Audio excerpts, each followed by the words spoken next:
Good evening, friends. You've been on my mind. I've been busy for a few days, and yeah, just wanted to encourage you. There's always storm clouds in the horizon that can disrupt the peace that we seem to have in our circumstances, and yet there's nothing that can really disrupt the peace of Christ dwelling in our souls and our spirits. So hopefully you can rest in that when the storm clouds roll up in your world.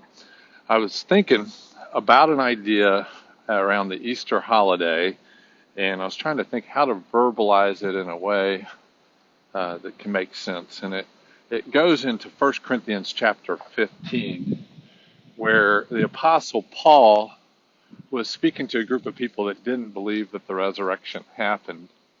And two of my kids just went to Israel for a few days, and I kind of think it's a funny thing, ironic, cynical, whatever, that there's a lot of people that make a living in Israel that don't believe the resurrection happened, but are selling their goods and services to those who do.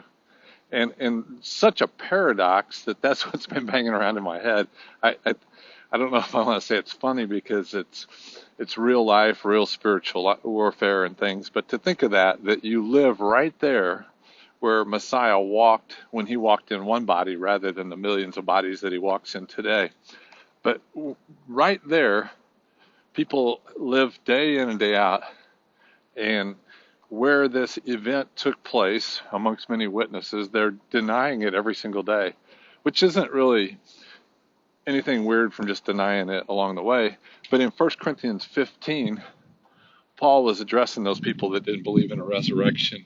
And what he said was, if the resurrection didn't happen, we have a big problem. There's probably 10 or 15 verses where he talks about that in that chapter if you want to read it. But the problem we have is that we should be pitied the most if the resurrection didn't happen. And yet I was thinking about that, and I'm like, man, I have clung to this idea of the mighty Messiah living in me, and that the resurrection did happen so much that even if it didn't happen, which it did happen, I would have a smile on my face to the end, because the peace and the joy of a friendship with Jesus has revolutionized my life to the point that I can enjoy days even when the storm clouds are out there. So that part of Paul's writing was interesting. And then he gets to the end of chapter 15 and starts taunting death. Think about that. He's just like in death's face and saying, oh, where's your power? Where's your strength? You don't have any power. You don't have any strength because Christ overcame that. And so as I'm thinking about the idea that what if the resurrection didn't happen, even though there were many witnesses that saw it, then it goes over to the other side of the coin, is if the resurrection really happened, I'm guessing I'm only living in about a 5 or 10% perspective of really believing that the resurrection really happened. Because if the resurrection really happened, would death bother me? Probably not. Would adversity bother me? Probably not, because I can believe that the resurrection power of the God of the universe dwells in me and is able to guide and direct my paths in ways that I don't even understand, may never understand, as long as I'm walking around in a body.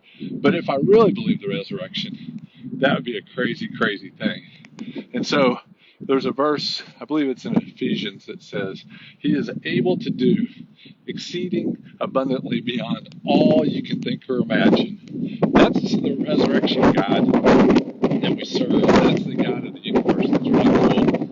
I'll throw out one little bonus to you. If you Google the word Easter, it doesn't have anything to do with the resurrected Jesus. It's kind of a funny thing. So the resurrection of Jesus is what we celebrate, not Easter. Anyway, have a great day and keep walking by